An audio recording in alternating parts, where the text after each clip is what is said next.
আল্লাহ রাব্বুল আলামিন দুনিয়ার জমিনে মানুষকে সৃষ্টি করেছেন একমাত্র তার দাসত্ব করার জন্য। ও মুসলমান, আল্লাহর গোলাম,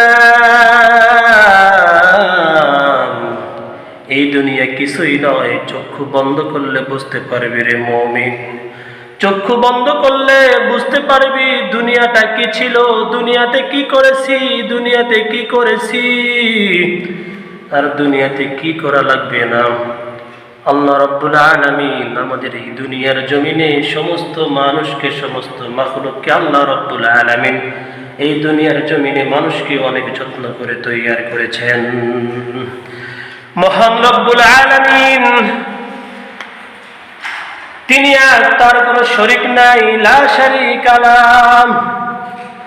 এ মুমিন, কবরে যাও নাই, কবরের আযাব বোঝো না, জাহান্নাম দেখো নাই, জাহান্নামের শাস্তি জানো না।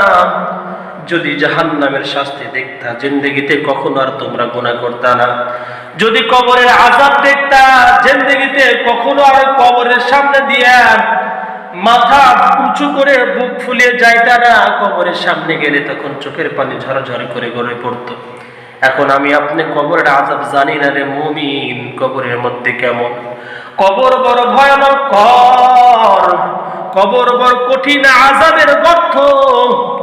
এই কবরের মধ্যে যারা গিয়েছে, যারা নেক আমল করেছে তারা ভালো করে গিয়েছে, যারা নেক আমল করেছে তারা ভালোভাবে কবরের মধ্যে থাকতেছে, আর যারা বদ আমল করেছে কবর তাদের সাথে খারাপ আচরণ করতেছে। কিয়ামতের ময়দানে আল্লাহ রাব্বুল আলামিন বান্দাদেরকে কাঠগড়ায় দাঁড় করাইয়া যখন জিজ্ঞাসা করবে, যৌবন কোন কাজে ব্যয় করেছো, মাল কোন কাজে খরচ করেছো, এই যুবক আমি তুমি কোন দিকে তখন হিসাব দেব, আমি তুমি কোন জবাবটা দেব। এ মালওয়ালা, ধন সম্পদওয়ালা মুসলমান আল্লাহর গোলাম, কিভাবে দুনিয়ার জমিনে আমরা চলতেছি, আমার মাওলাকে ভয় করি না রে মুমিন। যদি আমার মাওলার ভয় অন্তরের মধ্যে থাকতো তাহলে কখনো আমরা গুনাহ করতাম না। কথা কোন ঠিক কিনা?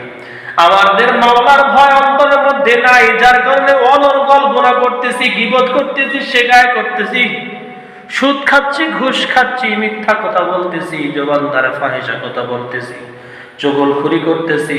দুই হাত পায়ের মধ্যে দিয়ে বলি রে ভাই, দুই হাত পায়ের মধ্যে দিয়ে বলি আর গুনাহ কইরো না, আর নামাজকে ত্যাগ করিও না, নামাজ কাজা করিও না। আল্লাহর ঘর মসজিদে চলে আসো, 5 ওয়াক্ত নামাজ পড়ো। মুয়াজ্জিন সাহেব যখন আযান দেয়, আশহাদু আল্লা ইলাহা ইল্লাল্লাহ, আশহাদু আন্না মুহাম্মাদার রাসূলুল্লাহ, তখন কতই না মজা লাগে। হাইয়া আলাস সালাহ, হাইয়া আলাল ফালাহ বলে যখন ডাক দেয়, নামাজের জন্য যখন ডাক দেয়, কল্যাণের জন্য যখন ডাক দেয়, এই মুসলমান তুমি আমি তখন নামাজের মধ্যে না গিয়া, মসজিদে না গিয়া, মসজিদের ডাকে সাড়া না দিয়া, আমার মাওলার ডাকে সাড়া না দিয়া আমরা অনর্গল আড্ডা দিচ্ছি, এদিক সেদিক ঘোরাফেরা করতেছি, সময় নষ্ট করতেছি। কিন্তু কবর যে এত ভয়ানক কাণ্ড রে মুমিন, কবর এত ভয়ানক ঘর, এত আযাবের ঘর, সাপ বিচ্ছুর ঘর। কি জবাব দিবি আমার মাওলার দরবারে, কি জবাব দিবি আমার মাওলার দরবারে? সেদিন তো জবাব দেওয়ার মতো আর কিছুই থাকবে না, সেদিন জবাব দেওয়ার মতো কিছুই থাকবে না রে মুমিন। আমার আল্লাহ রাব্বুল আলামিনের দরবারে সেদিন কি নিয়ে উঠবি তুই? এ নেক আমল কর, নামাজ ধর, মানুষকে উপকার করতে সে গীবত করিস না। আমার রব্বুল আলামিনকে রাজি খুশি করার জন্য ইবাদত করো, আমার আল্লাহকে পাওয়ার জন্য ইবাদত করো। আমার রব্বুল আলামিন তোমার জিন্দেগীর সমস্ত গুনাহগুলোকে ক্ষমা করিয়া দিবে।